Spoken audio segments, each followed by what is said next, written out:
Sharks are the most maligned creatures on Earth. For most of human history, no one cared about these animals until swimming began to grow in popularity. The odd shark attack put them on the radar, and then the movie Jaws sealed their fate. They were slaughtered by the thousands afterward. Nowadays, up to 100 million are killed every year. And it's a shame, because sharks are amazing in ways that most people will never realize. Number 10. Sharks attack more during a full moon. According to Peter, a cork from a champagne bottle is more likely to kill you than a shark. Whether or not that's entirely true, it is a fact that shark attacks are relatively rare and far rarer than most people think. Only 10 people died from unprovoked shark attacks in 2020. That being said, if you want to maximize your odds of not being in the next group of 10, choose the time you head into the ocean wisely. It turns out that sharks are the werewolves of the sea. Attacks tend to happen more often during a full moon than other times of the month. The fuller the moon, the more the attacks, and that makes it seem like perhaps the moonlight is allowing sharks to see better and therefore attack more, except that the attacks generally happen during the daytime. It's just that they coincide with these lunar phases. We know that the moon has an obvious effect on the oceans with how the tides work, but clearly it's angering some sharks as well. Number 9. Some sharks glow in the dark. Is a shark more or less intimidating if you can see it coming? There's obviously something terrifying about something jumping out at you from nowhere, but what if you can see it approaching and just have no way to defend yourself? And with that in mind, would you be more or less scared of a shark that glows in the dark? Bioluminescence is still something of a novelty to humans because in the space we occupy, few animals are capable of glowing. In the sea, there are upwards of 1,500 species of fish that have the ability to generate light. These are generally deep water fish, and they're usually not sharks, but some of them are. In particular, 3 species discovered off the coast of New Zealand. One of them, the kitefin shark, grows to nearly 6 feet in length. Number 8. Several shark species can walk on land. Whether their reputation is deserved or not, one thing most people can take solace in when it comes to sharks is that they'll leave you alone if you leave them alone. They live in the sea, we live on land, we never have to cross paths if we don't want to. And then you find out that some sharks can walk on land. Science has identified a handful of fish species that can actually walk on land. In 2020, 4 new species of walking shark were identified. And if you read about them, the story details how they can use their pectoral fins to walk across the seafloor and hunt prey that live under rocks and in coral. And that seems cool because they're walking but not on land, right? Of course, the epaulette shark is able to walk on land outside of the water, a feature that likely it evolved to help it survive if it gets caught in the shallows or in a pool when the tide goes out. They can stay out of the water for up to an hour. Number 7. Sharks smell in stereo. No doubt you've heard a shark is able to sense electrical signals in the water, which is how it hunts. And if you think that's to make up for poor eyesight, think again. Sharks have vision 10 times greater than humans, and if that wasn't enough, their sense of smell is far more advanced than what a human has as well. Sharks don't just smell prey in the water, they smell in stereo. When a shark is swimming and there's injured prey in the water, the smell will hit one nostril before another. The shark will navigate by the timing of the smell that reaches it, so it will turn whichever nostril smelled the smell first. As they swim, moving their head through the smell, they pick up which nostril is getting the most smell to direct their movements. In highly concentrated areas of smell, say a pool of blood, they need to be able to distinguish which nostril is getting the highest concentration of smell and adjust their tack based on that. They can make these adjustments to their direction in mere seconds. Number 6. Venomous sharks live in the Thames River. There are a lot of dangerous animals in the world, and they can be dangerous for different reasons. Things like bees and hornets attack in large groups. A cheetah is fast, a rattlesnake is venomous, and a shark has deadly jaws and speed in the water. But at least that's all. Except for a couple of species of sharks that are actually venomous too. Turns out that being a shark just isn't intimidating enough for a handful of species, including one that's been found in the Thames River in England. Though the Thames was essentially a polluted trickle of death for many years, it's been making a steady comeback lately, and part of that has included signs of sharks known as spur dogs in the water.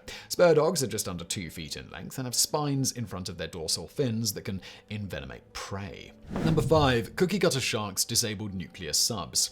Jaws made us afraid of great white sharks, but the real terror of the deep are cookie cutter sharks. They may only be 20 inches long, but these little beasts have a real horror movie side to them, which is basically their mouths. They get their name because that mouth allows them to bite nearly perfect circles out of their prey and then some. Turns out the sharks like to bite almost everything, including nuclear subs. Their tiny size and unique mouths meant that back when nuclear subs were first taken to the water, any exposed non-metal parts were perfect prey for the sharks. They'd bite hoses and cables and whatever else they could reach. Their attacks on rubber sonar domes blinded subs and forced them to return to dock for repairs. The subs were later designed with some stronger materials, and the tiny shark's reign of terror was over, at least insofar as it relates to nuclear weapons. Number 4. Sharks were discovered in an active underwater volcano. The microscopic tardigrade is one of the most indestructible creatures in the world. They can survive mountaintops and the depths of the ocean. They can survive outer space and temperatures that range from minus 328 degrees to 300 degrees Fahrenheit. It seems like no environment is too extreme. And as it happens, there are some sharks that have taken a bit of a page from the tardigrade's book. Near the Solomon Islands, there's an underwater volcano called Kavachi. It's an active volcano and it erupts frequently, spewing ash and lava and chemicals into the water. In 2015, when researchers went to investigate, it was not erupting at that time, but the water was still very hot and acidic. They sent down a camera and saw 2 species of shark living right in the caldera of the volcano. Sharks are known to be able to endure deep water, so the water around the volcano is just another extreme. It's believed that their ability to sense electromagnetic signals may help them survive by warning them before the volcano actually erupts so they can leave the area. Number 3. Sharks like jazz. There is an abundance of research that shows animals like music. Classical music causes cows to produce more milk. Elephants seem to like classical music as well. And sharks, well, they respond to jazz. Based on research that involved using food as a reward, researchers determined that sharks were more attracted to the sound of jazz music than something like classical. When they played jazz music, the sharks would swim towards it to get their food reward. When combined with classical, the sharks got confused, but give them a break, they're just fish. The research is a nice complement to the idea that sharks tend to be attracted to certain sounds in water, in particular boat engines. People on boats churn the waters, in particular when they want to swim with sharks, so it shows sharks can learn to go towards certain sounds that might otherwise seem like they should offer nothing or even scare the animals away. Number 2. Bull sharks can live in fresh water.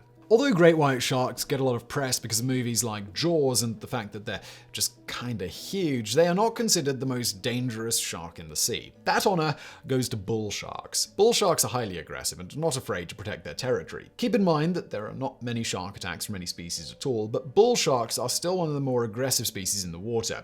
And the fact that they're not confined to salt water makes them a little bit more intimidating. Most sharks need to regulate the levels of salt in their body, and that requires them to live in salt water all the time. A great white shark in freshwater will die fairly quickly as its cells break down due to a lack of salt when their body essentially becomes diluted with fresh water. A bull shark, however, has adapted the ability to recycle salt in its own body through its kidneys and some tail glands that retain salt. Bull sharks typically have their young in fresh or brackish water, which helps protect them from predators. Though they do head out to sea eventually, they are able to stay and thrive in the fresh water.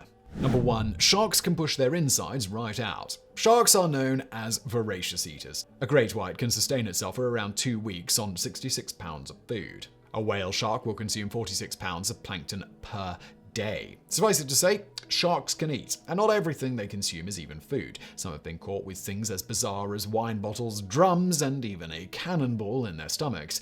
Given how much goes into a shark, it seems reasonable that there has to be a way to get it back out again. And there is, even if it's not the way you'd think. Sharks have the ability to throw up in the most over-the-top way possible by forcing their entire stomachs back out of their mouths. The act is most often seen when sharks are under stress from things like being caught by fishermen or being beached. It's believed that sharks do this not just out of stress, but also to essentially rinse out their stomachs. If they have a lot of foreign or dangerous materials inside, they could dump it out, rinse it in seawater, and then suck it right back in. It takes only a moment for a shark to push its stomach out and then swallow it again, and they seem to be no worse for wear once it's done.